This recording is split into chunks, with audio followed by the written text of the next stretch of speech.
Limitation act 1963। चलो preamble में देखो, प्रियम्बल में क्या लिखा है, an act to consolidate and amend, right. उससे पहले दो dates, date of enactment and date of enforcement. Date of enactment which is क्या, 5 अक्टूबर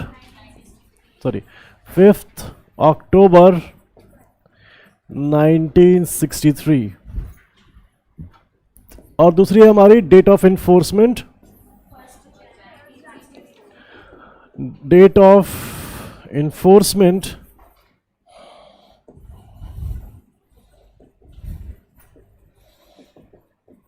1 जनवरी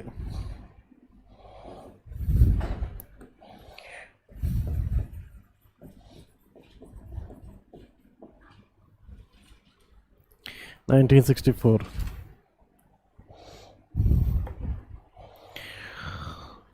ठीक है। प्रियम्बल क्या कहती है, an act to consolidate and amend, right. दो वर्ड्स हैं, कंसोलिडेट एंड अमेंड। कंसोलिडेट का मतलब this is an exhaustive law. Amend का मतलब it can be two things, one, old law is repealed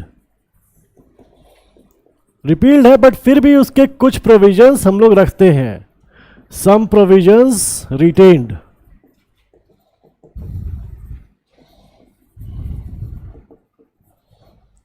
और new law enacted and then new provisions added.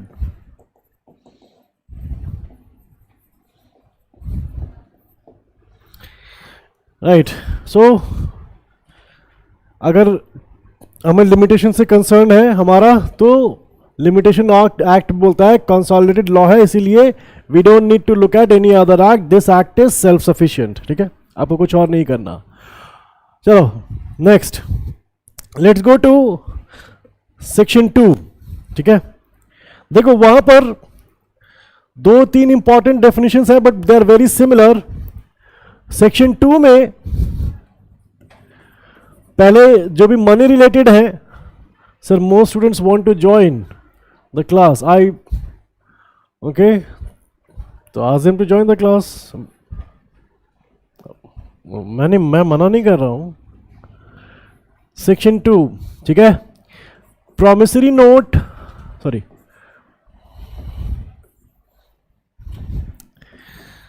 promissory note, bill of exchange and नहीं bond.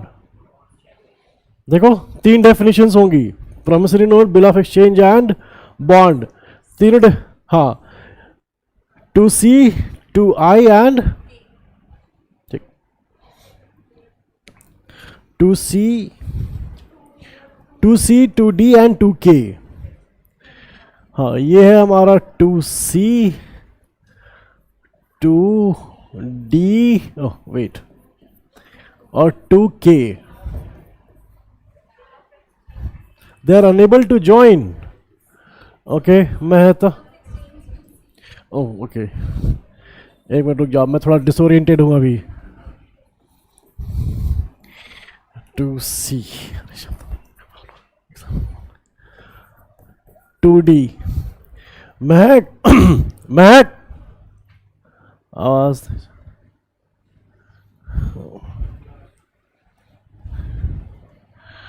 Enable to join. Okay Nita,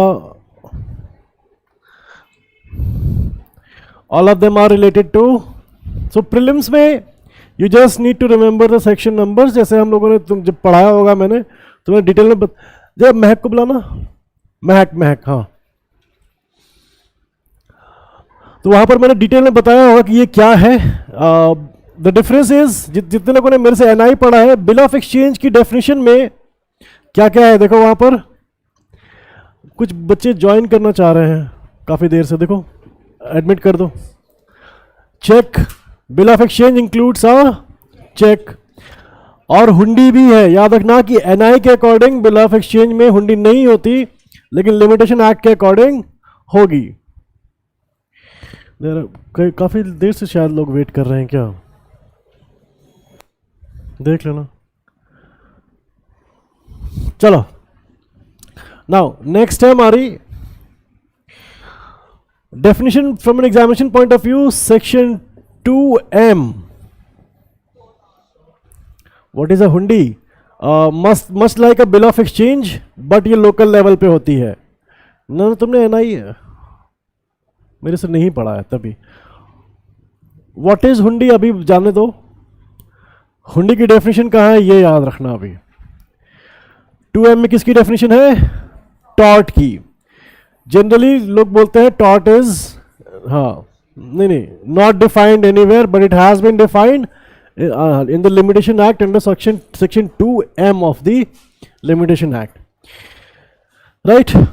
ठीक है, इसमें जो definition कहीं नहीं है, इनफैक्ट सीपीसी में भी नहीं है, that is of plaintiff, defendant and applicant. ये डेफिनेशन आपको सीपीसी में भी नहीं मिलेगी, बट सीपीसी में ये टर्म्स हमेशा रेफर किए जाते हैं।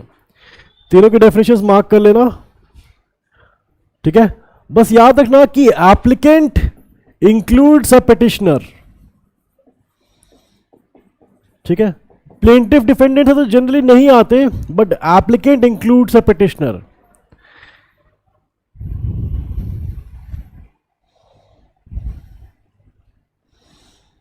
ठीक है,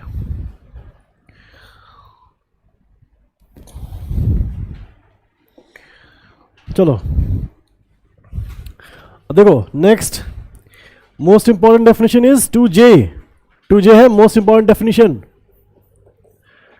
हाँ, the difference between period of limitation and prescribe period. बहुत आता है, मतलब प्रीलिम्स में या मेंस में, ठीक है। इसलिए मैं कह रहा हूं most important definition is 2J। क्या बोलता है ये? क्या होता है?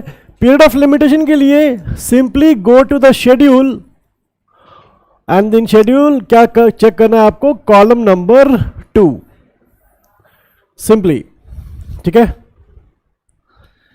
शेड्यूल में जाओ, कॉलम नंबर 2 में जितना भी टाइम दिया है that is period of limitation.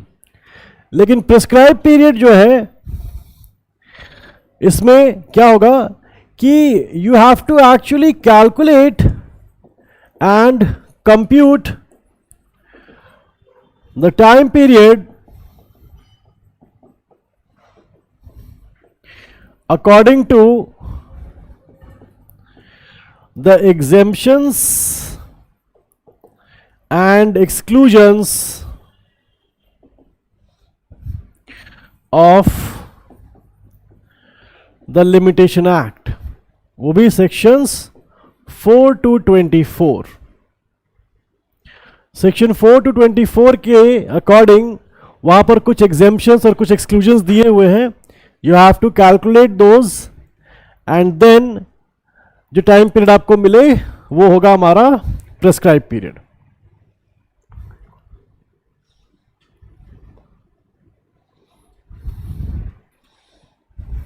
ठीक है, चलो। एंड क्या कभी दोनों इक्वल हो सकते हैं? नेवर इक्वल, कभी भी ये इक्वल नहीं हो सकते। Prescribe period will always be greater than period of limitation and the simple reason is, right Shivam, section 12 का subsection 1 always greater than. Even there is no possibility कि ये इक्वल भी हो सके। इक्वल भी नहीं होंगे, कम तो नहीं होगा, इक्वल भी नहीं हो सकता। क्यों? सेक्शन 12(1) क्या कहता है? The day of reckoning is always excluded. Reckoning is always excluded, जिसको कि मैं क्या बोलता हूं हमेशा अपनी क्लास में, whenever the cause of action arises, that day is always excluded।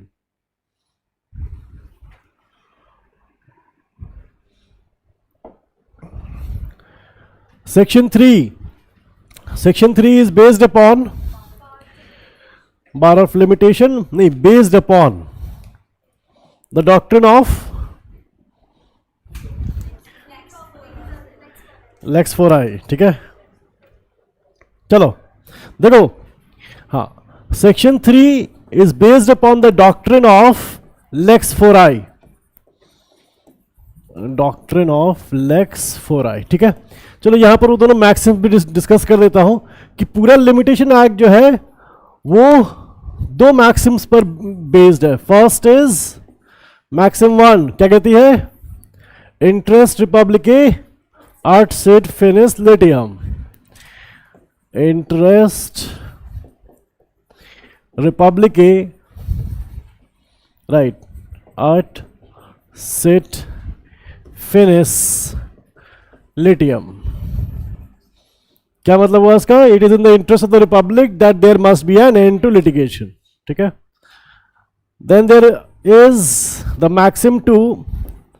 अच्छा, मैक्सिम वन मैक्सिम टू मैं बोलता हूं, ऐसे एग्जाम में मत कर देना कि वहां भी मैक्सिम वन मैक्सिम टू लिख किया, ये बार बार रिपीट नहीं करता ना लेक्चर्स में। मैं बोलता है मैक्सिम टू याद है, मैक्सिम वन याद है करके आगे। मैक्सिम टू क्या है? विजिलेंटिबस, विजिलेंटिबस नॉन डोरमेंटिबस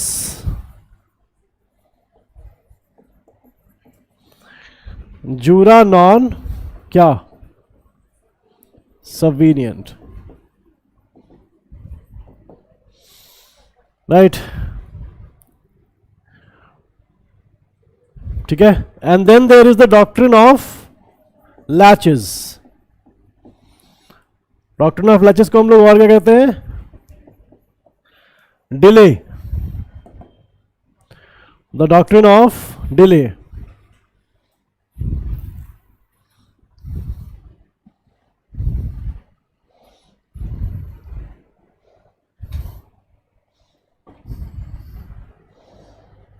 तो मेनली बेस्ड है थ्री पर, maxim one, maxim two and maxim two का मतलब क्या होता है? The law is going to assist those who are vigilant about their rights and not to those who sleep over their rights. ठीक है, doctrine of delay, delay का मतलब is there if there is any unexplained और unreasonable delay then the possibility of the evidences being lost is higher, right? या फिर evidence fabricate करने के भी चांसेस रहेंगे। ठीक है, so this is the one. But हमारा सेक्शन थ्री किस पर बेस्ड है? Doctrine of lex fori. क्या मतलब होता है doctrine of lex fori का? Law of the forum. Forum कौन सी है यहां पर? Court. The court is the forum. और हाँ, तो इसका मतलब क्या हुआ? It is a law of the court. ये एक ऐसा लॉ है जो कि कोर्ट के लिए बाइंडिंग है। अगर पार्टीज प्लीड करें या नहीं करें उससे कोई फर्क नहीं पड़ेगा। देखो जनरली क्या होगा कि जब प्लेंटिफ या कोई भी एप्लीकेंट कुछ भी, ए ने मान लो अगर सूट फाइल किया है, वहां पर बी जो डिफेंडेंट है उससे एक्सपेक्टेड होगा कि he is going to raise the point of limitation. ठीक है, right. But what if the defendant does not, let's say he does not raise the point of limitation, वो लिमिटेशन का point raise ही नहीं करता, तो क्या सूट चलेगा आगे? नहीं चलेगा, right.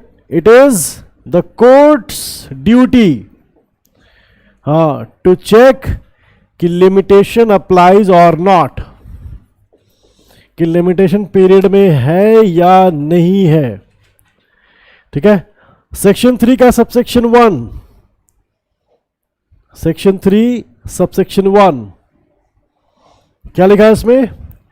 Subject to the provisions contained in sections 4 to 24, bar of limitation लगता है बट सब्जेक्ट टू 4 to 24। वो पूरा पीरियड आप एक्सक्लूजन्स, एग्जेम्पशंस जो भी हो वो सारे के सारे आप क्या करोगे? कैलकुलेट करने के बाद जो आपके पास टाइम पीरियड आता है, और इसमें क्या लिखा है? पीरियड ऑफ लिमिटेशन या फिर प्रेस्क्राइब पीरियड लिखा है? प्रेस्क्राइब पीरियड है, यानी कि सारे कैलकुलेशंस, एग्जेम्पशंस, एक्सक्लूजन सब कुछ हो चुके होंगे. So, subject to the provisions contained in sections 4 to 24 inclusive, every suit instituted, appeal preferred or application made after the prescribed period shall be dismissed. पहली बात shall है. That means the court does not have a discretion. Although limitation has not been set up as a defense. इसका मतलब क्या हुआ? Although limitation has not been set up as a defense, this means it is a doctrine of lex fori. ठीक है, क्योंकि law of the forum है. अगर defendant ने नहीं भी प्लीड किया कोई बात नहीं, कोर्ट की ड्यूटी अभी भी है. The court is still bound by it. ठीक है, चलो सबसेक्शन 2. चलो उस पे सूट इंस्टीट्यूटेड. देखो सूट इंस्टीट्यूटेड कब मानते हैं, इसको अलग अलग दिया हुआ है. फर्स्ट इज अगर ऑर्डिनरी, हाँ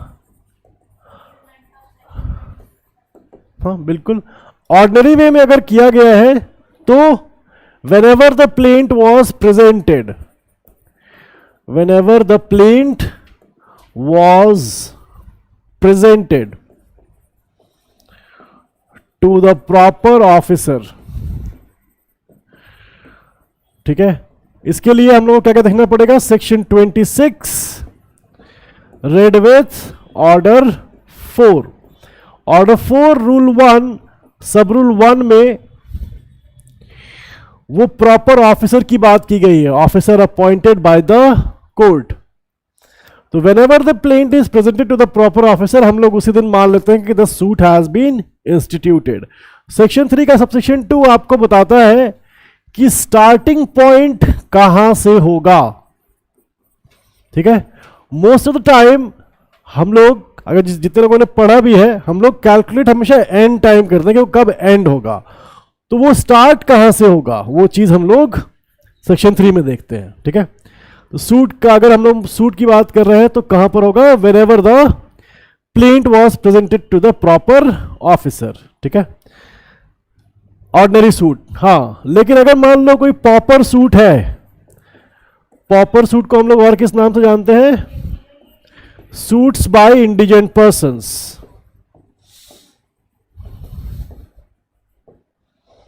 कोई है यहां पर जिसने मेरे से सीपीसी पढ़ रखा हो?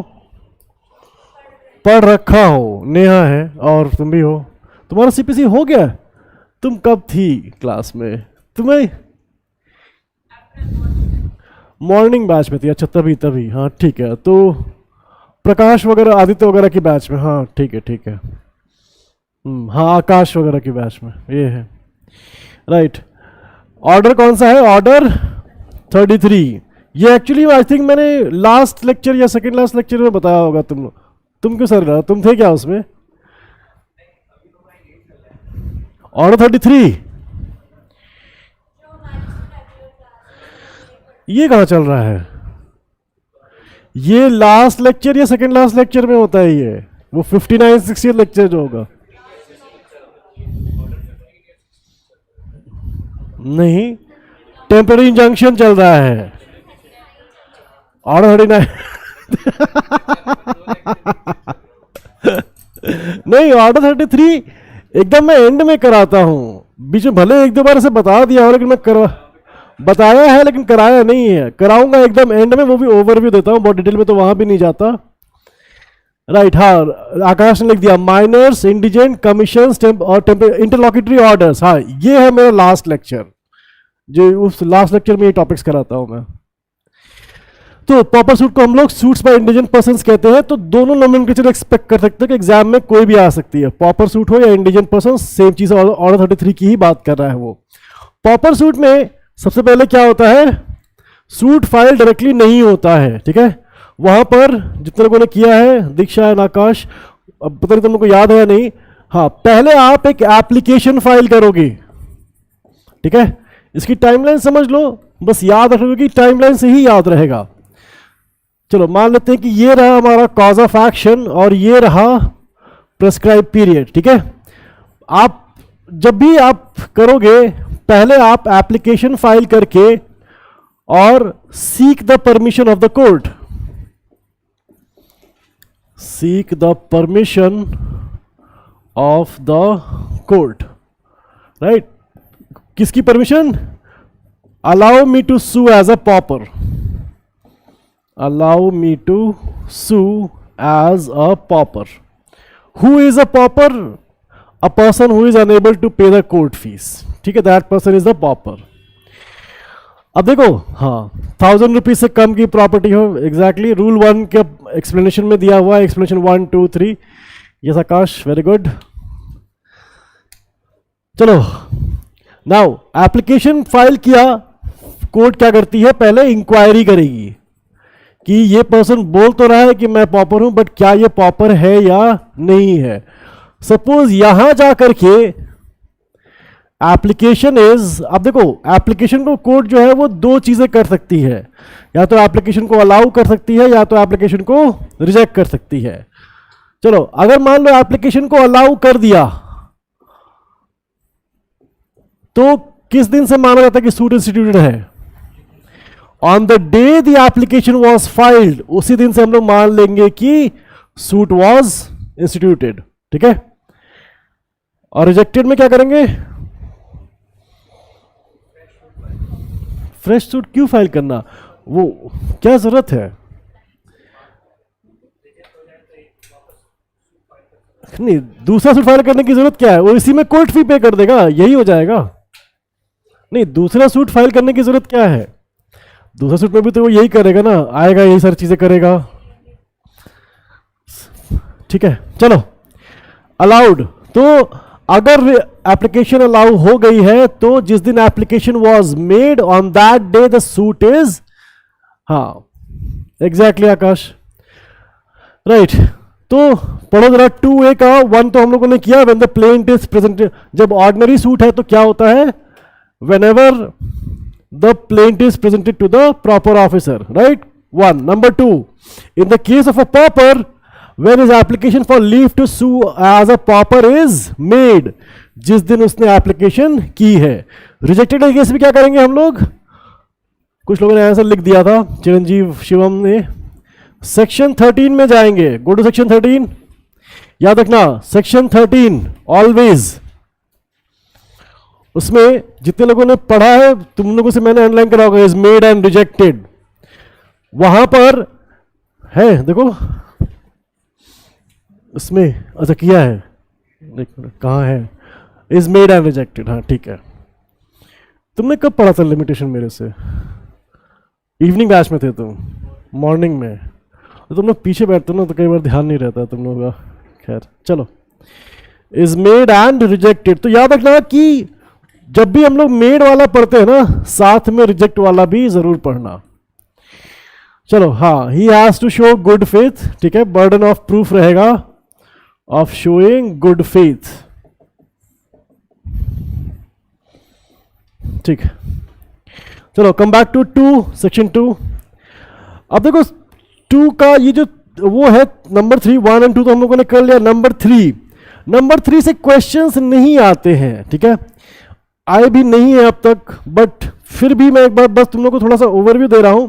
देखो, एक कंपनी जब लिक्विडेट होती है या जब बैंकरप्ट होती है तो वो ऐसे ही नहीं हो जाती. उसमें क्या होती है? वाइंडिंग अप प्रोसीडिंग स्टार्ट होती हैं. और वाइंडिंग अप प्रोसीडिंग्स ढंग से हो जाए, इसके लिए हाई कोर्ट किसे अपॉइंट करती है? लिक्विडेटर को करती है. ठीक है, तो मान लेते हैं कि कॉज ऑफ एक्शन मिल गया, लेट से ए को कंपनी के अगेंस्ट. ठीक है, अभी वो सूट फाइल करता, प्रिस्क्राइब पीरियड था उसके पास, लेकिन वहीं पर उससे पहले क्या हो गया? Start winding up procedure. ठीक है, अब वाइंडिंग अप प्रोसीजर जो स्टार्ट हो गया, अब A can not file the suit against, क्योंकि पहला काम क्या करेगी? High court is going to appoint a liquidator. ठीक है, चलो,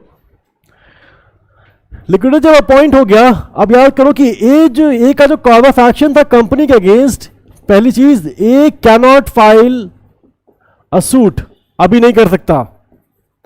पहला क्या कर सकता है? A can send his claim to the liquidator. पहला काम क्या करोगे, आप लिक्विडेटर को अपना क्लेम सेंड करोगे। तो उस सूट के लिए जहां पर भी लिक्विडेटर का अपॉइंटमेंट भले ही यहां पर हो, लेकिन जब पहली बार ए ने सेंड किया है अपना क्लेम टू द लिक्विडेटर,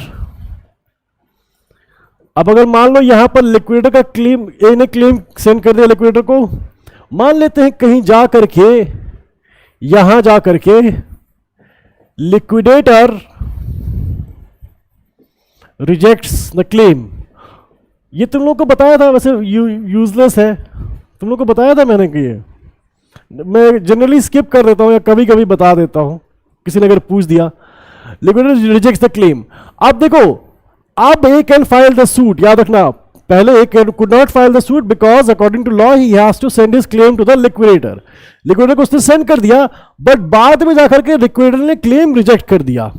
यहां पर इसके आगे अब A can file a suit against the company, ठीक है। तो क्वेश्चन ये है कि ये जो कंपनी के अगेंस्ट सूट है, ये किस दिन माना जाएगा कि इंस्टीट्यूटेड है? जब पहली बार ए ने क्लेम सेंड किया था लिक्विडेटर को, उसी दिन मान लिया जाएगा कि ए ने कंपनी के अगेंस्ट सूट फाइल कर दिया था, ठीक है। वही चीज है 2A का 3, नंबर 3 पढ़ो। In the case of a claim against a company which is being wound up by the court, when the claimant first sends his claim to the official liquidator, मैंने शायद तुम लोग को बताया था, यूजलेस है वैसे ठीक है, बता बल, क्योंकि देखो पढ़ता मैं सब कुछ पढ़ा भी सकता हूँ, लेकिन कई बार लगता है ना कि एग्जामिनेशन पॉइंट ऑफ व्यू से यूजलेस है, तो कभी फ्लो में रहता तो बता देता हूँ, या कभी दिमाग चल रहा है तो फिर नहीं बता, नहीं बेकार जाने दो। चलो ये रहा 2A, ठीक है।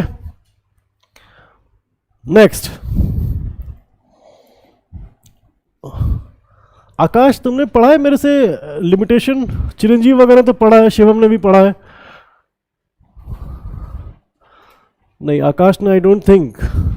आकाश तुम्ही लोगों की बैच का है, दीक्षा तुम्हारी बैच वाला ही आकाश, तुम्ही लोगों वाला बैच वाला है। Was your recordings? Okay okay, नहीं वो प्रकाश आदित्य वाली बैच का ही है, तुम लोगों की बैच ही तो थी वो। नहीं सीपीसी साथ में पढ़ा है, लेकिन हाँ तो सीपीसी तो प्रकाश का भी स्टार्ट हुआ था, सीपीसी में कई सारे लोग थे वहां पर। नहीं वही तो मैं कह रहा हूँ, तुम लोग एक ही बैच के हो, उसने रिकॉर्डिंग देख ली है, ये बात। अच्छा चलो बी, एक सूट में क्या कर सकते हैं? You can do the original claim as well as a set off, ठीक है।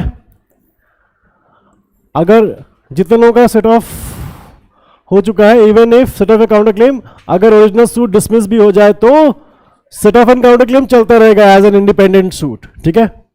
सो क्वेश्चन ये बनता है कि सपोज ये रहा कॉज ऑफ एक्शन अराइज हुआ and this is the prescribe period for the original suit. Oh very good Akash, लड़का दिवाली ब्रेक में भी पढ़ रहा था, बताओ, वेरी गुड। मान लो कि यहां पर ओरिजिनल सूट फाइल किया गया था। कितने लोगों के पेरेंट्स कहते थे कि बचपन में कि दिवाली के दिन जरूर पढ़ना चाहिए? नहीं कहा था, मेरे पेरेंट्स ही मारते थे मुझे, बताओ दिवाली के दिन 1 घंटा ऐसे जरूर पढ़ना चाहिए, पता नहीं। चलो यहां पर let's say set of claimed, ठीक है।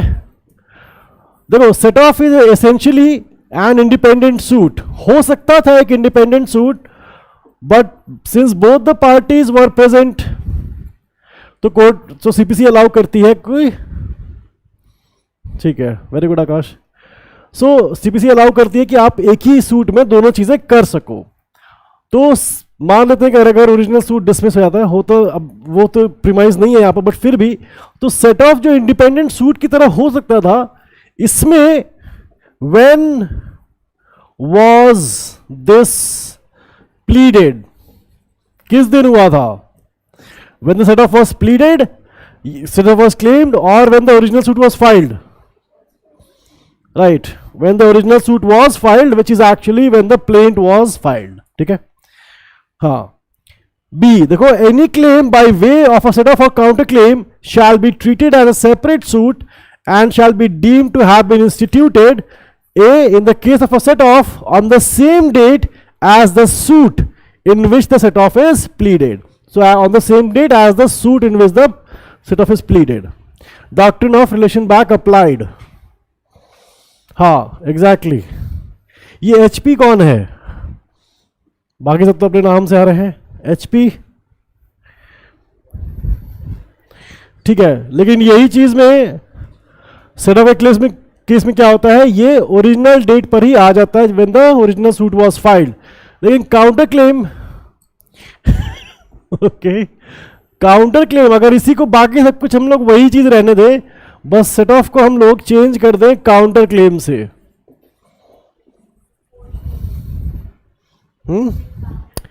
जिस दिन काउंटर क्लेम आपने क्लेम किया है, एक्चुअली जिस दिन मेड किया है, देखो in the case of a counter claim on the date on which the counter claim is made in the court, जिस दिन भी काउंटर क्लेम वाज मेड. ठीक है, तो इसमें डॉक्ट्रिन ऑफ रिलेशन बैक नहीं लगता. काउंटर क्लेम के केसेस में याद रखना कि doctrine of relation back does not apply. नहीं जरूरी नहीं है, आप बाद में अमेंड करके भी तो कर सकते हो, अमेंडमेंट ऑफ प्लीडिंग से, तो जिस दिन भी आपने किया है उस दिन. ठीक है, चलो और clause C well not important, notice of motion वाला है. चलो 4 to 24, देखो पूरे लिमिटेशन एक्ट में आप जो सेक्शंस है 4 to 27 ही मेनली पढ़ने होते हैं. Relates to section 23 of CPC नहीं, उस रिलेट नहीं करता उससे चिरंजीव, उसका एक स्टेप पहले है. ट्रांसफर एप्लीकेशन फाइल करने से पहले आपको नोटिस ऑफ मोशन सर्व करना पड़ता है. कोई भी अपील करोगे, कुछ भी करोगे, उससे पहले नोटिस ऑफ मोशन सर्व करते हो, 14 डेज वेट करना पड़ेगा, then you can file the transfer application. हाँ, notice of motion is for generally for 14 days. Well that depends upon the rules of the high court, but हाँ generally जितना मैंने देखा है 14 डेज ही आता है. चलो सेक्शंस 4 to 27, ठीक है, इनको ब्रॉडली हम लोग 3 पार्ट में डिवाइड कर सकते हैं. ठीक है, the first is well 4 to 11, second is 12 to 24 and the third is 25 to 27. ठीक है,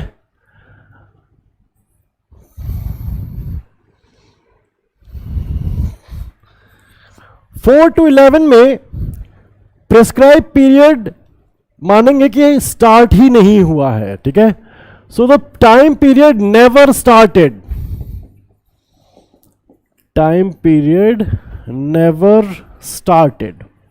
ठीक है, 12 to 24 में टाइम पीरियड स्टार्ट हो चुका है, but due to some event happening, due to some reason, कुछ टाइम हम लोग एक्सक्लूड कर देते हैं उसमें से. ठीक है, सो time period started but some time is excluded, और जहां भी वर्ड एक्सक्लूडेड आता है हम लोग क्या बोलेंगे उसे, added. 25 to 27 is acquisition of ownership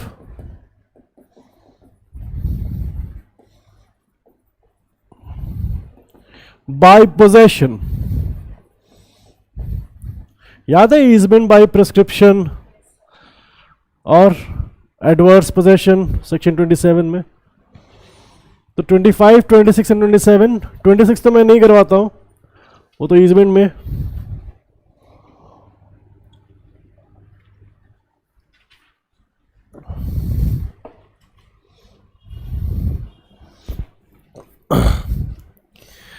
चलो,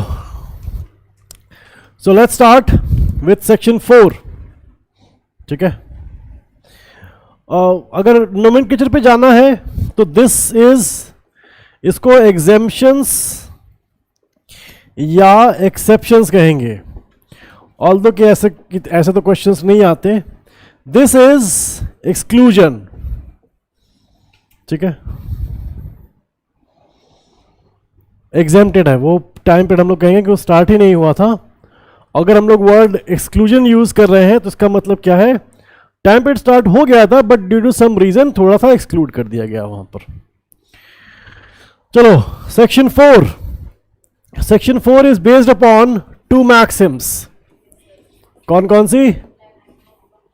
लेक्स नॉ, ओ देखो शिवम ने पहले से टाइप करके रखा था, मैंने अभी पूछा भी नहीं है, अभी पूछा भी नहीं, उधर से आंसर आ गया तो शिवम का चलो lex cogit non ad impossibilia. Law does not compel anyone to do an impossible act. ठीक है, फर्स्ट मैक्सिम ये है। सेकंड क्या है? एक्टस क्यूरे, अरे क्या नेमिनेम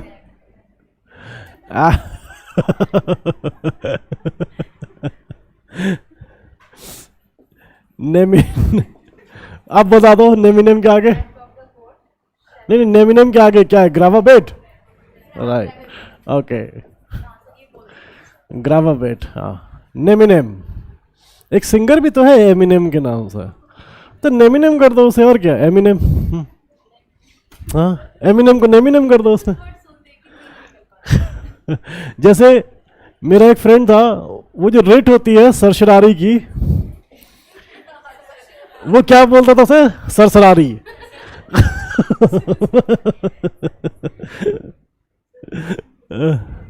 सरसरारी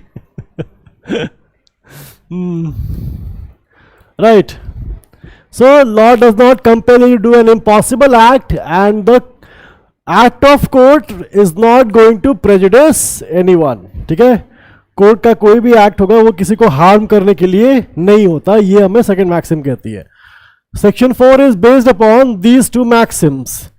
क्योंकि सेक्शन 4 क्या कहता है, चलो तो मैक्सिम हो गई, लैंग्वेज एक्चुअली क्या कहती है, देखो याद रखना कि जो प्रिस्क्राइब पीरियड है, जो भी प्लेंटिफ हो या एप्लीकेंट हो या फिर एप्लेंट हो कोई भी, ही has the choice of filing it on the first day या फिर वो लास्ट डे पर भी कर सकता है, लास्ट डे के लास्ट आवर में भी कर सकता है, उसकी चॉइस है। ठीक है, so he has the choice of, जैसे कॉज ऑफ एक्शन अराइज होता है, this is the prescribe period, वो चाहे तो फर्स्ट डे पर भी कर सकता है, वो चाहे तो लास्ट डे पर भी कर सकता है।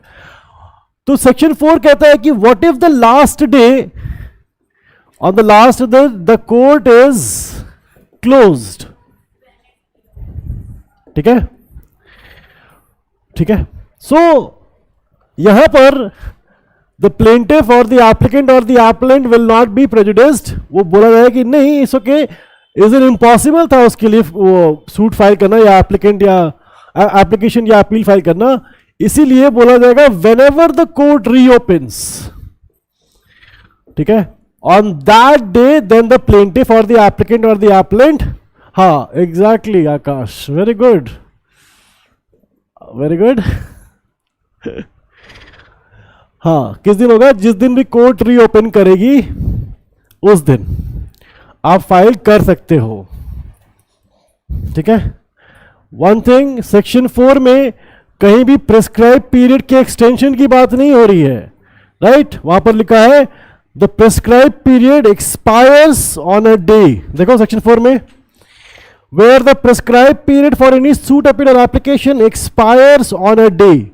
मतलब कि प्रेस्क्राइब पीरियड अगर हम लोग टर्मिनोलॉजी यूज कर रहे हैं तो मतलब सारे कैलकुलेशंस, कॉम्पिटिशंस सब कुछ हो चुका है, उसके बाद भी लास्ट डे पर कोर्ट अगर बंद है तो that is an impossible act and the law is not going to compel, that is why उसे क्या दिया गया? Court reopens. ठीक है, right, when the court is closed court reopens. ठीक है, उसका जो एक्सप्लेनेशन है, अगर वो कोर्ट पार्टली भी बंद है तो हम लोग मानते हैं कि the court was closed for the entire day. ठीक है, तो एक्सप्लेनेशन पार्ट में हमारा ये वाला आ जाएगा। कई बार ऐसे देखोगे, अगर किसी ने प्रैक्टिस वगैरह की हो तो कई बार किसी से, हाँ आकाश केस का नाम भी लिख दो कि कोर्ट जो है बोल रही थी कि लंच के बाद काम नहीं होगा। ठीक है, किसी वजह से जो भी हो, तो वो कोर्ट का ऑर्डर जो होता है दैट इज कि अब इसके बाद लंच के बाद अब हॉलीडे है, इसीलिए the act of court should not harm anyone, ठीक है, तो एक्सप्लेनेशन में एक्चुअली आ जाएगा। चलो सेक्शन 5, चलो सेक्शन 5 को किस नाम से जानते हैं हम लोग? कॉन्डोनेशन ऑफ डिले। सबसे इंपॉर्टेंट चीज सेक्शन 5 जो है उसका एप्लीकेशन किसके ऊपर है? राइट हम लोग को पहले देखो सूट्स लिखो, appeals and then applications, right. Applications पे हम लोग दो में डिवाइड करेंगे, executive application, sorry execution applications और अदर एप्लीकेशंस, ठीक है। Now Section 5 does not apply upon suits and Section 5 does not apply upon execution applications. It applies upon appeals and other applications. याद रखना, this is a very important aspect.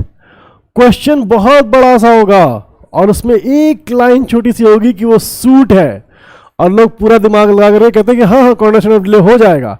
नहीं होगा।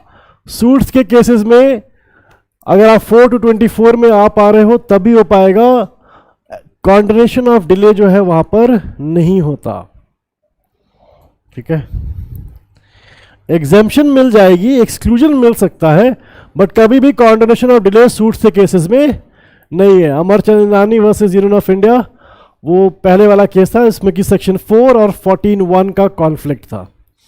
दूसरा भी बता दो, मकबूल अहमद वर्सेस प्रताप नारायण सिंह, बेटा मुझे याद है लेकिन अभी रिवीजन है ना, तो रिवीजन में केस लॉज नहीं आएंगे, प्रीलिम्स में केस लॉज नहीं आते, वो तो मेंस में आते हैं। जितने लोगों के पास नोट्स है तुम लोगों में तो होगा, अमरचंद ईरानी वर्सेस यूनियन ऑफ इंडिया और मकबूल अहमद वर्सेस प्रताप नारायण सिंह, नहीं है केस लॉज, तुम्हारे पास नहीं है। तुमने मेरे से लिमिटेशन नहीं पढ़ा है, लिमिटेशन मेरे से नहीं पढ़ा है। राधिका तुमने पढ़ा है? तो ये तो होगा तुम्हारे नोट्स में। वाह, ये है ना। हाँ,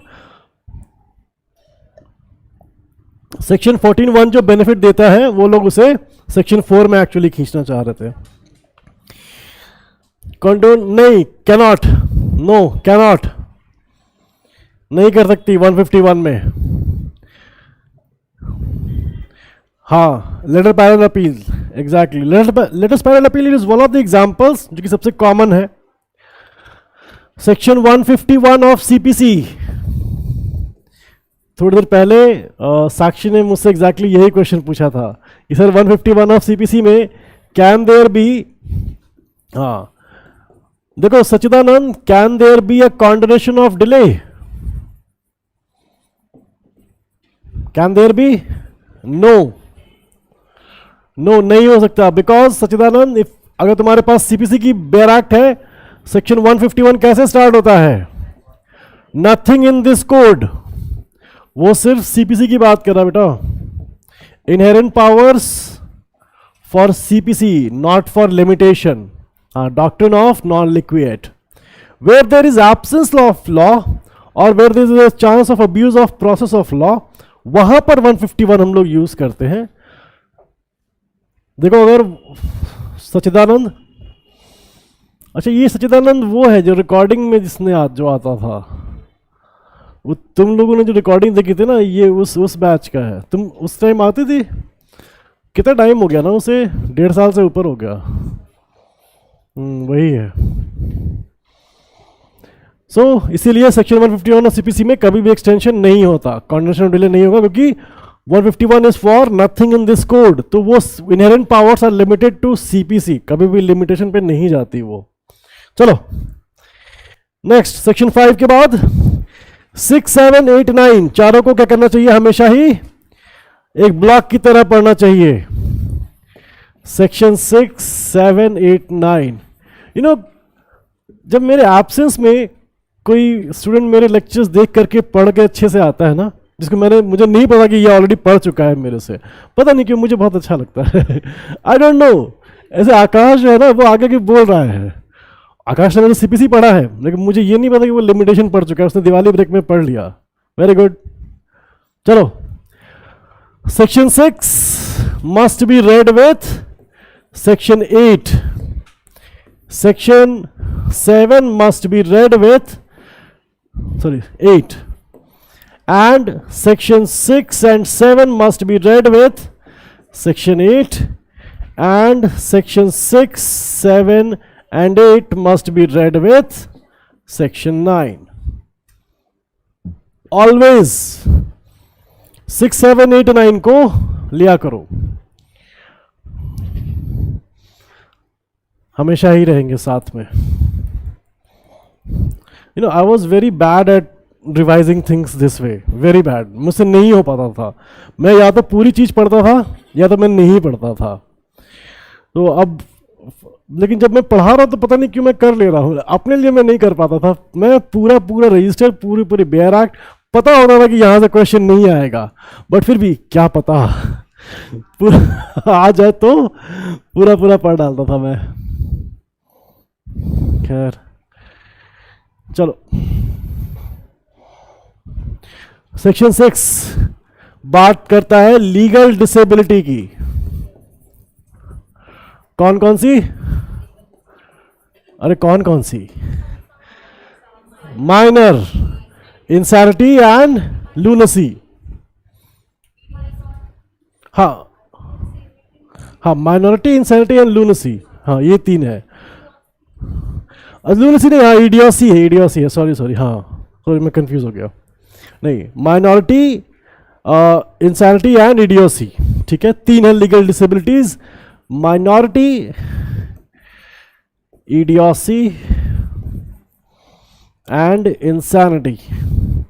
यू नो, आज तक मुझे ये नहीं समझ में आया कि मॉडर्न कॉन्टेक्स्ट में idiocy is not a disability. You know, हम लोग इडियट कैसे, कितने कॉमन लैंग्वेज में बोलते हैं, इडियट हो गया एक नंबर के, ठीक है, हाँ बोल सकते हैं, इट्स नॉट ऑफेंसिव। हाँ देखो, लेकिन ये और ये तो मैं समझता हूँ लीगल डिसेबिलिटी, लेकिन मैं अब नहीं समझता हूँ कि ये कैसे है। खैर, मे बी उस टाइम पे जब बना था तब डिफरेंट मीनिंग रही हो, आज तो खैर बहुत कॉमन है। चलो, सेक्शन 6 का एप्लीकेशन किसके ऊपर होगा? सूट और एग्जीक्यूशन ऑफ अ डिक्री, सिर्फ और सिर्फ एग्जीक्यूशन एप्लीकेशंस पर। ओके, लेकिन मैं कह रहा हूं आकाश कि दैट वाज, जब वो डाला गया था at that point it must be relevant, but today it is not. और आज तो इडियोसी बोलना तो ऑफेंसिव वर्ड जैसे माना जाएगा। अगर फॉर्मल सेटिंग में किसी को इडियोसी या इडियट बोल दो, ठीक है, हम लोग मजाक कर रहे हैं एक दूसरे से, फ्रेंड्स के बीच में, वहां तो बहुत कुछ चलेगा। लेकिन अगर फॉर्मल में, जैसे मान लो अगर मैं ही अभी किसी स्टूडेंट को इडियट बोल दूं, वो ऑफेंसिव हो जाता है, नहीं उसे अच्छा लगेगा सुनना। इसीलिए मे बी कभी this would have been relevant some time, but I don't think आज है। चलो खैर, सूट्स एंड एग्जीक्यूशन एप्लीकेशंस पे सेक्शन 6(1) अप्लाई होता है। कैसे होता है? सेक्शन 6 का सबसेक्शन 1, मान लो कि कॉज ऑफ एक्शन यहां पर मिल जाता है, this is the prescribe period, the person is let's say 15 years of age, और मान लेते हैं प्रेस्क्राइब पीरियड है 1 year. Now here A turns 18, counting कहां से स्टार्ट होगी? when A becomes a major. यहां पर एक चीज है, नॉट अभी तक तो एग्जाम में क्वेश्चन नहीं आया है कि अगर A का कोई गार्जियन अपॉइंट किया है कोर्ट ने, तो A की मेजॉरिटी कब होगी? 21 पे। अगर कोर्ट अपॉइंटेड गार्जियन होता है तो मेजॉरिटी 21 पे काउंट की जाती है हमेशा, ठीक है। और वो भी अगर वो एक्ट देखोगे ना, इंडियन मेजॉरिटी एक्ट में ऐसा कहीं नहीं लिखा है, लेकिन इलस्ट्रेशंस में लिखा है, ये उस एक्ट की इलस्ट्रेशंस में लिखा है, सेक्शन वगैरह में कहीं नहीं है। हाँ एग्जैक्टली, वहां पर उसमें इलस्ट्रेशंस में दिया हो, अगर किसी के पास है ऑनलाइन में देखना, 4 तो सेक्शन है उसमें, सीरियसली 4 सेक्शन है उसमें, तुम लोगों ने, रुको, मेजर एक्चुअली काउंटिंग यहां से स्टार्ट होती है, ठीक है, जहां से स्टार्ट होगी। तो 1 ईयर का टाइम पीरियड जो है उसे यहां एक्स्ट्रा मिल जाएगा, ठीक है। नाउ दिस इज सेक्शन 6(1) जो है, जब उसके पास एक लीगल डिसेबिलिटी हो, ठीक है। What if that person is a minor as well as insane. Subsection 2 में वो कह रहा है कि कॉज ऑफ एक्शन मिल गया, but on that day A is a minor as well as insane. मान लेते हैं प्रेस्क्राइब पीरियड यहां खत्म हो जाता है, here A becomes a major and यहां पर ए बिकम्स सेन, ठीक है। तो नहीं, नेक्स्ट वन के केस में नहीं होगा, नेक्स्ट वन के केस में नहीं होगा। अनसाउंड माइंड है तो अगर माइनर और ऑर्डर 32 अगर शिवम देखोगे तो वो माइनर और अनसाउंड माइंड दोनों के लिए है। हाँ, तो इसमें कहां पर होगा, जब वो, क्योंकि मेजर तो हो ही गया, एक डिसेबिलिटी तो यही खत्म हो गई, जिस दिन वो सेम होगा यहां से, हाँ, यहां से एक्चुअली वो पीरियड स्टार्ट होगा काउंट होना, यहां से स्टार्ट होगा।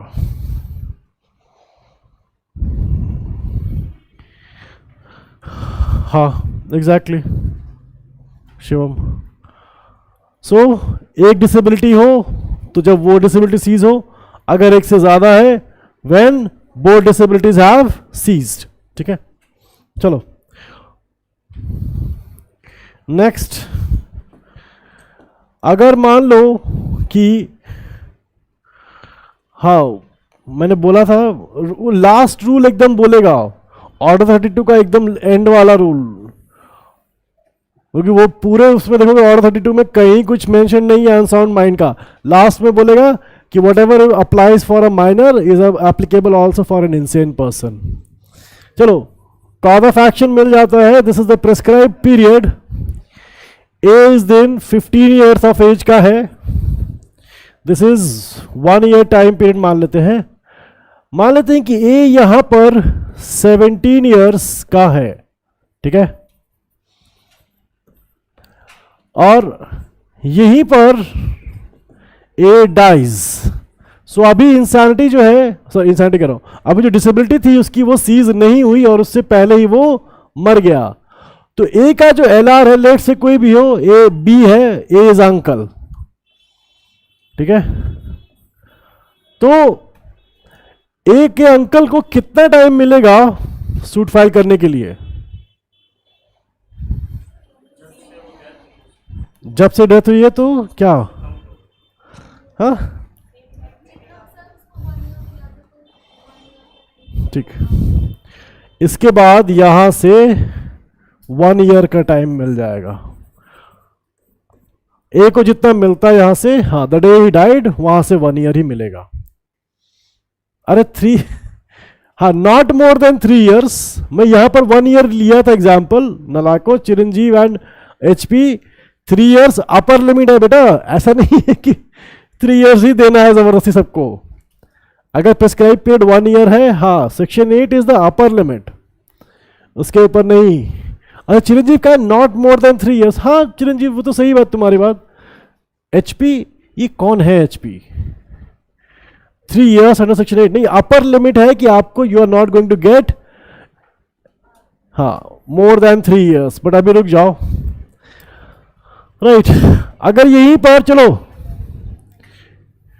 चलो यहीं पर प्रेस्क्राइब पीरियड है, this is cause of action, A is 15 years of age on this day, 1 year है इसका। लेट्स से यहां जाकर के ए इज 17 और यहीं पर ए डाइज, ए का एलआर है बी जो कि 15 ईयर्स का है, ए का यंगर ब्रदर ही मान लेते हैं, 15 ईयर्स ऑफ एज।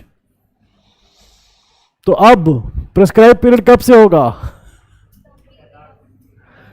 जब B, right, B becomes a major, वहां से टाइम पीरियड स्टार्ट होगा और उसे कितना मिलेगा? 1 ईयर। जितना टाइम पीरियड था उतना ही बी को भी आगे मिल जाता है। नहीं 3 इयर्स नहीं बेटा वर्षा, 3 इयर्स कैसे मिलेगा जब टाइम ही 1 ईयर है। नहीं नहीं नहीं नहीं रुक जाओ, मैं बताऊंगा, वो भी बताऊंगा, अभी सेक्शन 8 में चलेंगे ना तब बताऊंगा। तो वही तो कह रहा हूं, सेक्शन 8 चलेंगे तब बताऊंगा। एक्चुअली 3+1, हाँ एक्चुअली 3+1 वो बी को मिल जाएगा, लेकिन जब बी मेजर बन जाएगा उसके बाद 1 ईयर। बी के मेजर बनने के बाद, तो बी को मेजर बनने में भी 3 साल है, बिल्कुल सही है। देखो जितने लोग कह रहे हैं कि अपर लिमिट 3 ईयर थे, ट्रू, बट ध्यान से सुनो वो कब होगा। Cause of action arises is 15 years of age. ठीक है, मान लेते हैं सूट फाइल करने की एज कितनी थी, नहीं 12 नहीं,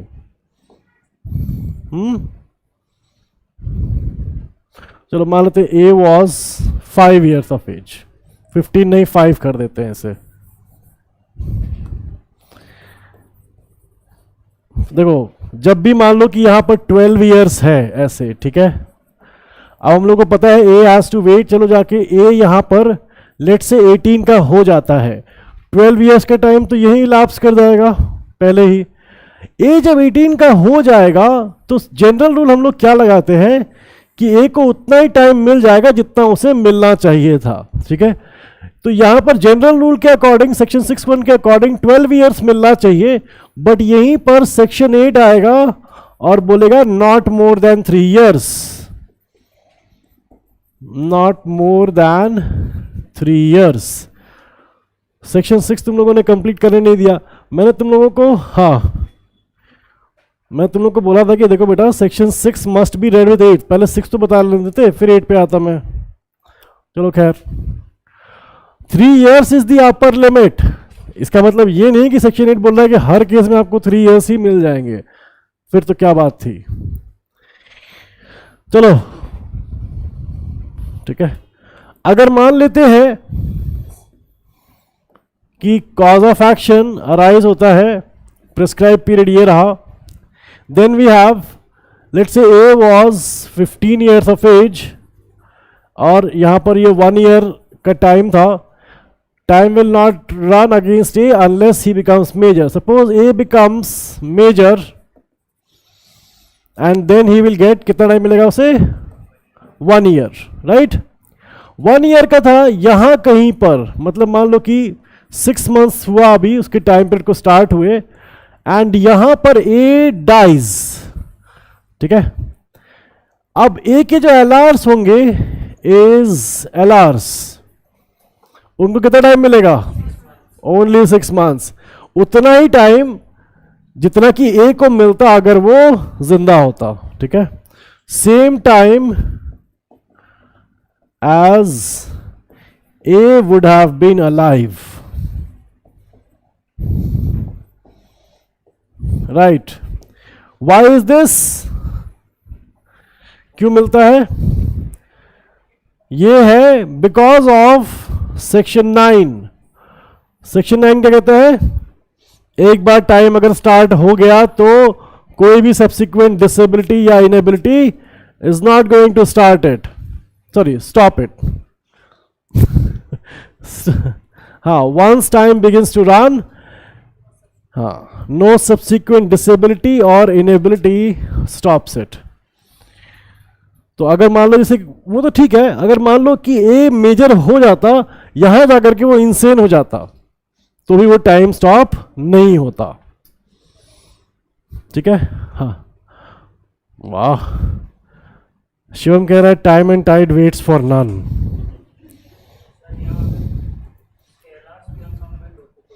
एक बार टाइम पीरियड स्टार्ट हो गया तो फिर नहीं रुकेगा।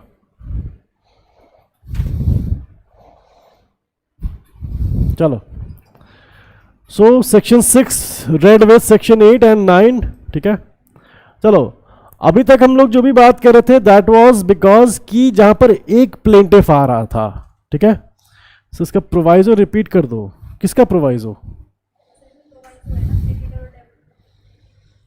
सेक्शन 9 का। अभी रुक जाओ, अभी सेक्शन 9 में मैंने फर्स्ट पार्ट पढ़ाया, प्रोवाइजो अभी बताया ही नहीं, तो रिपीट कहाँ से कर दूँ? चलो कराऊंगा, डोंट वरी। हाँ, सेक्शन 9 का प्रोवाइजो जितने लोगों ने सीपीसी और लिमिटेशन दोनों में से पढ़ा, आई थिंक दीक्षा ही है, तुम भी हो, तुम लोगों ने तो वहाँ तो पढ़ ही लिया जहाँ मैं बताना। कॉलेजेस में ना कोई भी और प्रोविजन पढ़ा ले, लेकिन 2 प्रोविजन कभी टच नहीं करेंगे।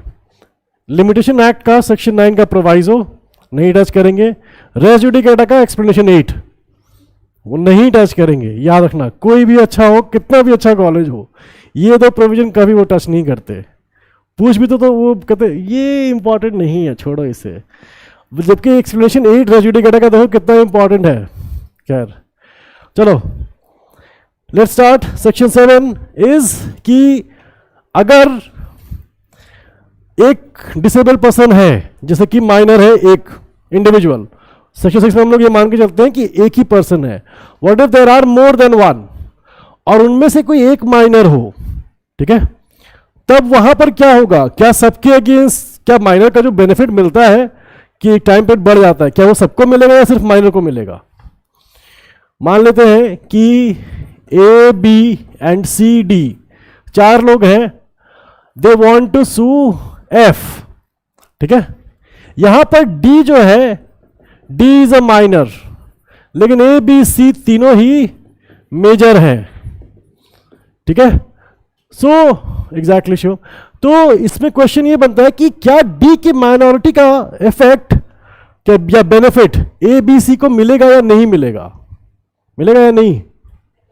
निधि तुम थी नहीं उसमें, तुम ब्लैंक क्यों दिख रही हो एकदम? याद नहीं आ रहा है।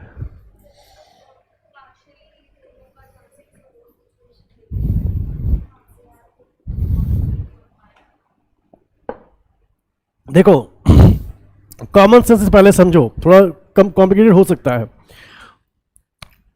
क्या नाम है तुम्हारा? अक्षत। तुम्हारा कोई छोटा भाई है? अच्छा, कोई बड़ा भाई है? बड़ी बहन, छोटी बहन कुछ तो होगी। अच्छा ठीक है, चलो मान लो कि तुम मेरे छोटे भाई हो, ये तो मान सकते हैं, ठीक है। मान लो कि हम दोनों को किसी के ऊपर केस करना है, ठीक है, थर्ड पर्सन के ऊपर। तो डिफेंडेंट जो है वो कह रहा है, ये सॉरी हम लोग कह रहे हैं डिफेंडेंट कि हम लोग तुमसे पैसा लेकर के रहेंगे, लेकिन तुम माइनर हो वहां पर और मैं बड़ा भाई हूं, तो मैं कहता हूं कि उसके ऊपर जो भी लायबिलिटी आएगी वो मैं देख लूंगा, उसको यहां रहने की कोई जरूरत नहीं है, राइट। उस सूट में तुम्हारा रहना या ना रहना जरूरी नहीं है, जो होगा मैं ही देख लूंगा। तो तुम्हारे माइनर होने का बेनिफिट क्या सूट में मुझे मिलना चाहिए? फिर तुम्हारे रहना ना रहने का कोई डिफरेंस ही नहीं है। और मैं मेजर हूं तो मुझे सेक्शन 6 का बेनिफिट नहीं मिलेगा। माइनर और मेजर जब साथ में हो, सबसे पहले एग्जामिन करो नेचर ऑफ रिलेशनशिप।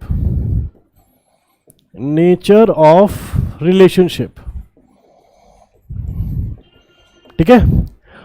हाँ exactly, nature of relationship examine करो और वहां पर ये देखो कि जो मेजर है उसमें जो नॉन डिसेबल्ड पर्सन है, क्या उनके और माइनर के बीच में ऐसी रिलेशनशिप है कि सारे मेजर जो है दे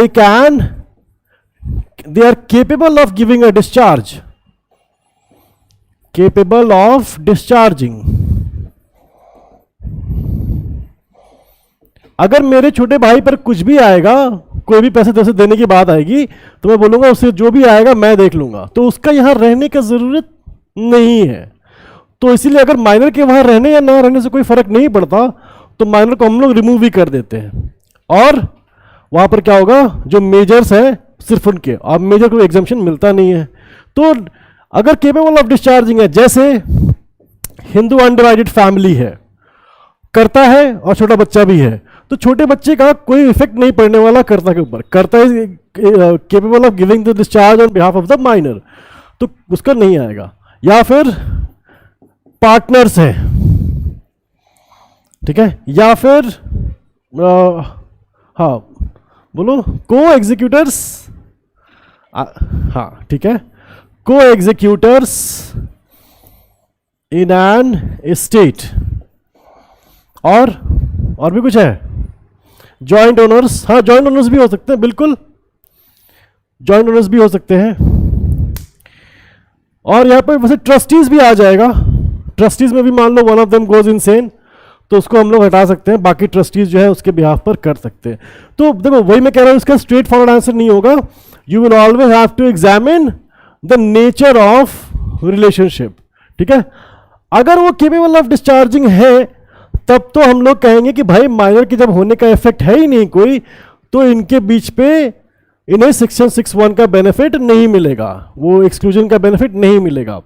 लेकिन if they are not capable of giving a discharge, तो यहां पर क्या होगा, दो चीजें हो सकती हैं। जनरली एक क्या होती है कि आप वेट करो कि वो माइनर मेजर बन जाए, ठीक है, या फिर ऐसा हो कि जो मेजर्स हैं उनमें से कोई एक उस माइनर का राइट खरीद ले कि ठीक है उसका जो राइट था, I purchase it and he becomes capable of giving a discharge. तो ही डिड नॉट हैव, वो बाद में परचेज कर लेता है। मान लो जॉइंट ओनर्स है, मान लो तो ये ABCD चारों जॉइंट ओनर्स है, ठीक है, D is a minor.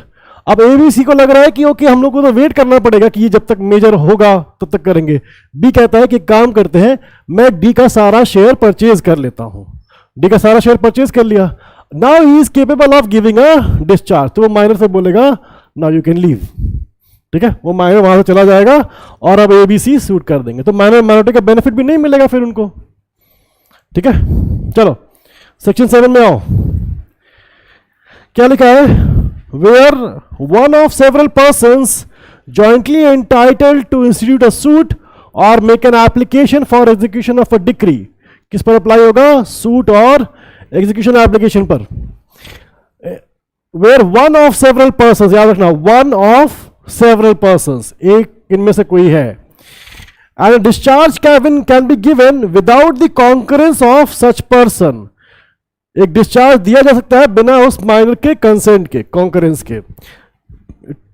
Time will run against them all, जैसे हिंदू अनडिवाइडेड फैमिली है तो कर्ता के अगेंस्ट टाइम जो है वो वैसे ही रन करे, ऐसे माइनर था ही नहीं वहां पर, right. But where no such discharge can be given, time will not run against any of them, किसी के अगेंस्ट भी नहीं चलेगा, अनलेस, तो क्या लिखा, until one of them becomes capable of giving such discharge without the concurrence of the others or until the disability has ceased। तो या तो यहां पर D को मेजर बनना पड़ेगा तब आएगा, या फिर one of them becomes capable of giving discharge, कि आपका जो जॉइंट ओनरशिप है मैं आपका हिस्सा खरीद रहा हूं, capable of giving a discharge हो जाएगा वहां पर, ठीक है। चलो एक्सप्लेनेशन 1, 2 आई डोंट थिंक वहां पर कुछ वो है। एक्सप्लेनेशन 2 में तो HUF एकदम बिल्कुल क्लियर लिखा होगा।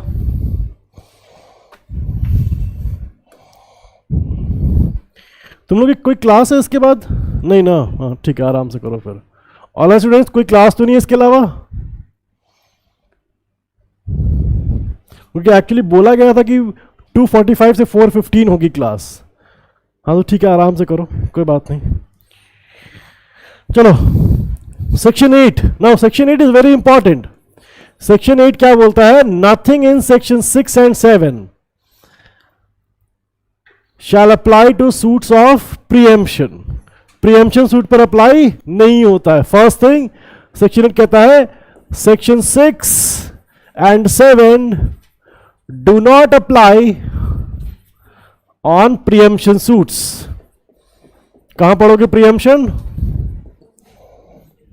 है, मुस्लिम लॉ में, उसे हम लोग वहां क्या कहते हैं, हक शुफा। What is preemption? Right of preemption, first right of purchase based upon vicinage। क्या हुआ,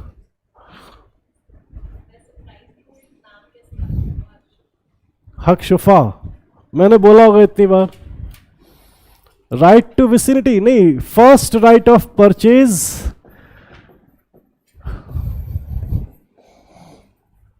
purchase based upon विसिनेज।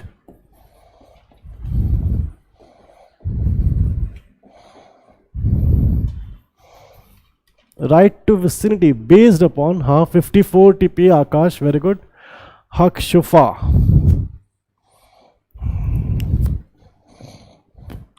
So section 6 and 7 do not apply upon the suits of preemption. Article कौन बताएगा, आर्टिकल, हाँ यस, फर्स्ट ये विसिनेज, VICINAGE, विसिनेज, विसिनेज article 97 है actually preemption suits के लिए, article 97, ठीक है, राइट। सेक्शन 67 पे नहीं होगा, और कहां नहीं होगा, और क्या होगा, नॉट मोर देन 3 years, क्या sorry, time period in section 6 and 7, time period under section 6 and 7 will not be more than 3 years.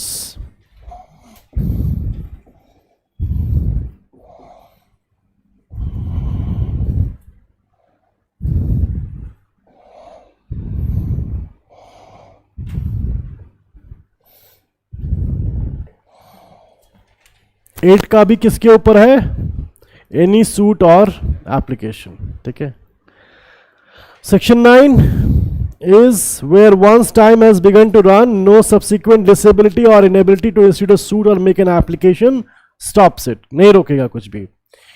चलो प्रोवाइजो, सेक्शन 9 का प्रोवाइजो, देखो प्रोवाइजो से प्रीलिम्स में क्वेश्चंस नहीं आते हैं, वेल डीजीएस वगैरह में आ सकते हैं, छत्तीसगढ़ पंजाब में नहीं आएंगे, बहुत ज़्यादा कॉम्प्लिकेटेड हो जाता है, क्योंकि हाँ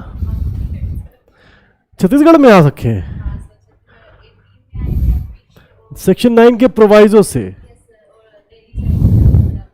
दिल्ली में तो आएंगे, दिल्ली में तो मैं एमपी में भी है नहीं, छत्तीसगढ़ की बात कर रहा हूँ, वहाँ है, हाँ वही कह रहा हूँ, दिल्ली में आएगा, छत्तीसगढ़ में पंजाब में नहीं आएगा, क्योंकि क्वेश्चन बहुत बड़ा हो जाता है, और छत्तीसगढ़ वगैरह में जनरली जो है वो क्वेश्चंस बहुत ट्विस्टेड नहीं होते, स्ट्रेट फॉरवर्ड होते हैं।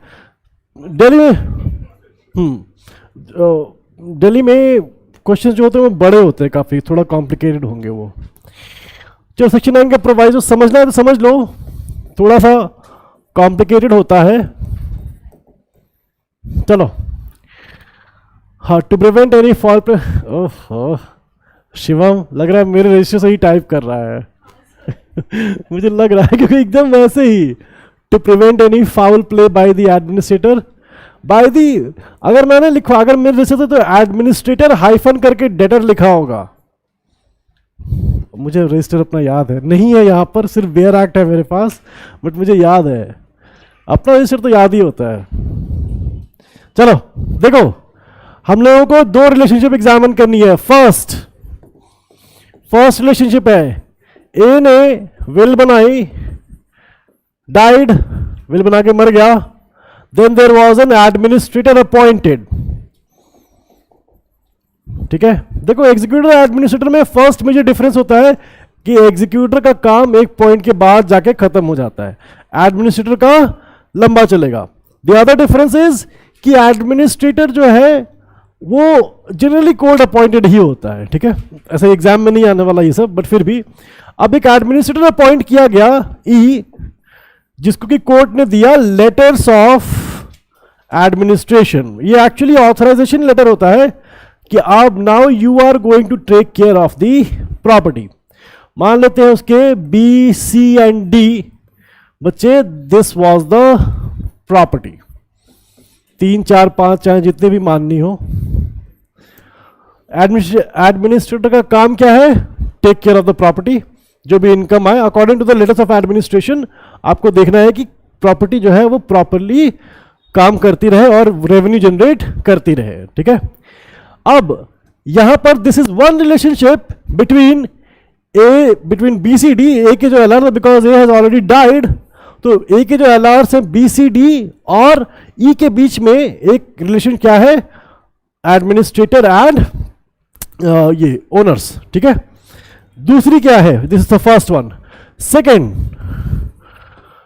मान लो कि ए ने बी को कुछ लोन दिया था, ठीक है, तो A will become the creditor and B will become the debtor, ठीक है।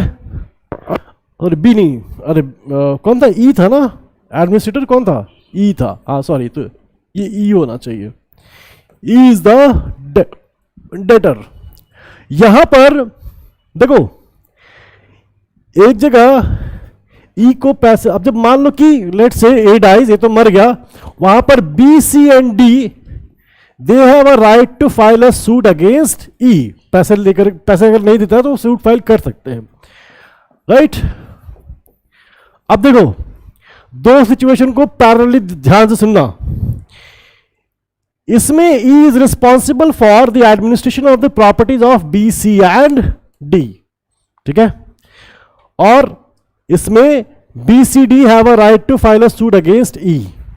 लेकिन ये सूट फाइल करने के टाइम पर बी सी डी को डर लगेगा, क्यों? क्योंकि अगर मान लो हम लोगों ने उसके ऊपर सूट फाइल किया, यहां पर वो हमारे एडमिनिस्ट्रेशन में बहुत गड़बड़ कर सकता है। सेम पर्सन जो है वो दो डिफरेंट कैपेसिटीज में है, ठीक है। तो अगर मान लो कि बी सी डी ने यहां पर सूट फाइल कर दिया, ई जो है इनकी पूरी प्रॉपर्टी को लिक्विडेट कर सकता है, राइट। तो इसीलिए सेक्शन 9 का प्रोवाइजो कहता है कि ये सूट, इसके लिए जो टाइम पीरियड होगा, ठीक है, will not start until the administration ends। जब तक एडमिनिस्ट्रेशन एंड नहीं होगा तब तक वो सूट फाइल नहीं करेंगे हम लोग। जरा पढ़ के देखो एक बार सेक्शन 9 प्रोवाइजो, एक बार पढ़ो, अक्षत पढ़ो जरा सेक्शन 9 प्रोवाइजो। प्रोवाइड अपने मन में ही पढ़ो मन में पढ़ो, मैं पढ़ देता हूं। Provided that where letters of administration to the estate of a creditor have been granted to his debtor.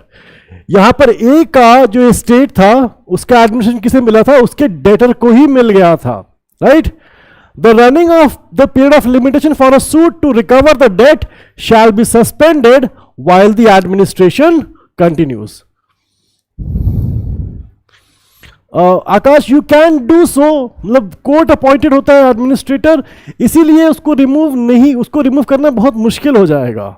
और इवन देन अगर मान लो कि तुमने एप्लीकेशन डाल भी दी उसको रिमूव करने के लिए, तो कोर्ट भी ऐसे नहीं रिमूव कर देगी, उसकी भी प्रोसीडिंग्स चलेंगी और उतने में वो बहुत कुछ कर सकता है, ठीक है। So section 9 proviso, right. देखो section 10 and 11 not important, questions generally नहीं आते हैं। सेक्शन 10 हाँ वो अपना काम कर देगा, ओके। सत्यम कह रहा सर प्लीज एक्सप्लेन सेक्शन 10। देखो सेक्शन 10 अच्छा ठीक है मैं कर दूंगा, मुझे प्रॉब्लम नहीं है। एग्जाम में जनरली क्वेश्चंस नहीं आते हैं। अगर कभी पूछे कि ऐसी कौन सी चीज है जहां पर कि there is no limitation period, limitation period है ही नहीं, जैसे सेक्शन 9 प्रोवाइजो में, right exact, you can Shivam एक मिनट रुक जाओ। सेक्शन 9 प्रोवाइजो में भी बोला कि जब तक एडमिनिस्ट्रेशन कंटिन्यू करती है तब तक नहीं होगा, उसके बाद तो सूट फाइल हो सकता है और उसका भी एक लिमिटेशन पीरियड होगा। ट्रस्ट में याद रखो पहली चीज, the principle is once a trust always a trust. Once a trust, always a trust. How this proviso to connect to section 9?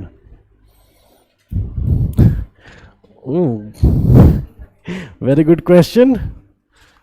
Chiranjeev, administrative वाली चीज सेक्शन 6 से मैं कंसिडर कर लूं। अरे बेटा बी सी डी में भी माइनर हो, बताओ चिरंजीव, बी सी डी अगर माइनर है, they want to file a suit, फिर क्या करेंगे? चलो once the trust always the trust. याद रखो ट्रस्ट के केस में there is no limitation period, there is no limitation period. ये एक वो यूनिक चीज है जहां पर कि लिमिटेशन पीरियड अप्लाई नहीं होता, क्योंकि ट्रस्टी, नो सर एडमिनिस्ट्रेशन को डिसेबिलिटी वाला रूल कर लेना है, मतलब मैं समझ नहीं पा रहा हूं चिरंजीव, क्या मतलब? सर एडमिनिस्ट्रेशन को डिसेबिलिटी वाला रूल कर लेना, ऐसा क्या मतलब?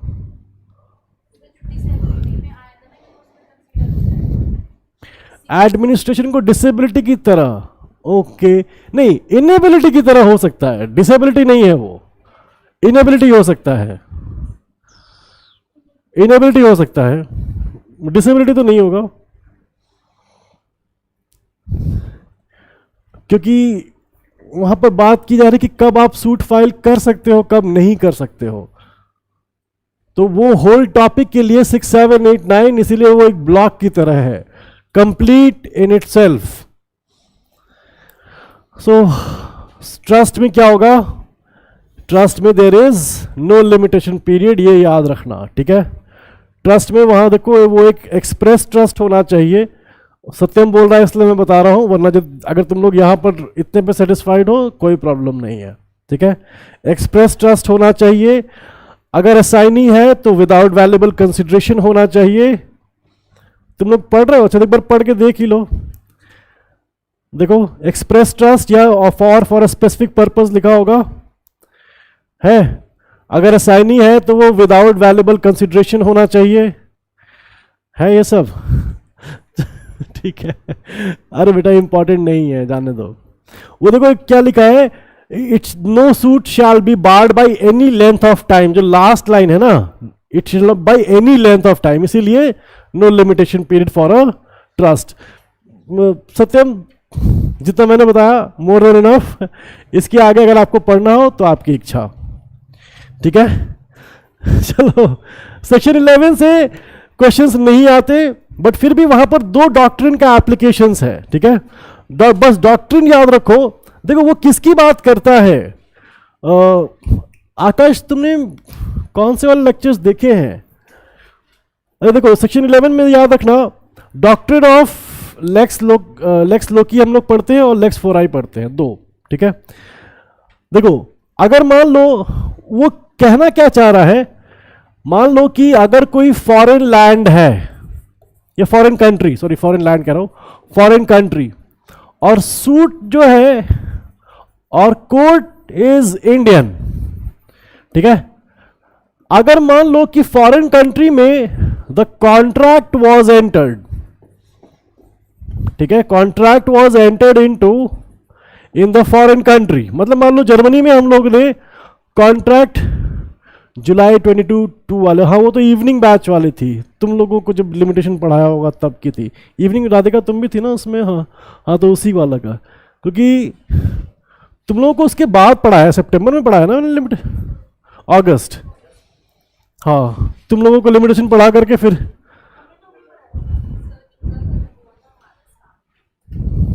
तुम लोगों को कब डेट याद है तुम लोगों को कुछ, देखो सितंबर में पढ़ाया था नहीं,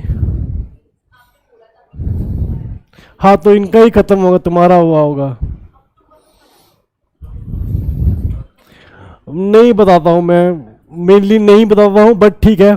सपोज अगर हम लोगों ने कॉन्ट्रैक्ट जर्मनी में एंटर किया, but later on the suit was transferred in an Indian court, ठीक है। 2 चीजें यहां पर ध्यान रखनी है कि 2 क्वेश्चन अराइज होंगे कि contract was entered into in Germany, right, तो लॉ अब लेकिन सूट फाइल्ड है इंडियन कोर्ट में, तो लॉ कौन सा फॉलो करेंगे कॉन्ट्रैक्ट के रिस्पेक्ट में, जर्मनी का कॉन्ट्रैक्ट लॉ या जो हमारा इंडियन कॉन्ट्रैक्ट एक्ट ऑफ 1872 वो है, कौन सा, पहला क्वेश्चन ये है, कॉन्ट्रैक्ट लॉ, और दूसरा है कि लिमिटेशन पीरियड हम लोग किसका फॉलो करेंगे, तो लिमिटेशन लॉ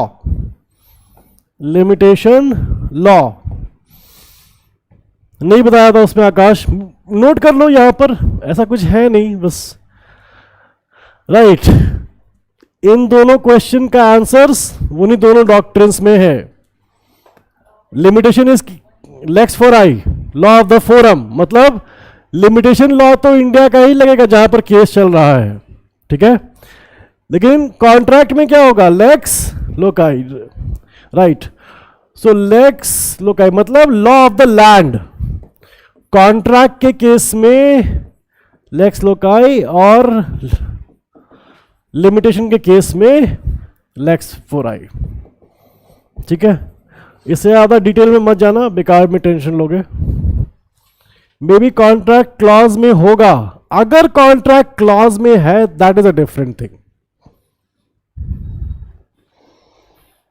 ठीक है, ऑल्दो कि ये भी एक्स्ट्रा ही है, यहां से क्वेश्चंस नहीं आते।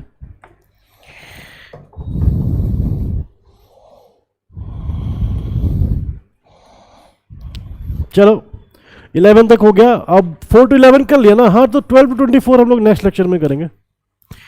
चलो आज के लिए फिर इतना रहने देते हैं, we will continue in the next lecture.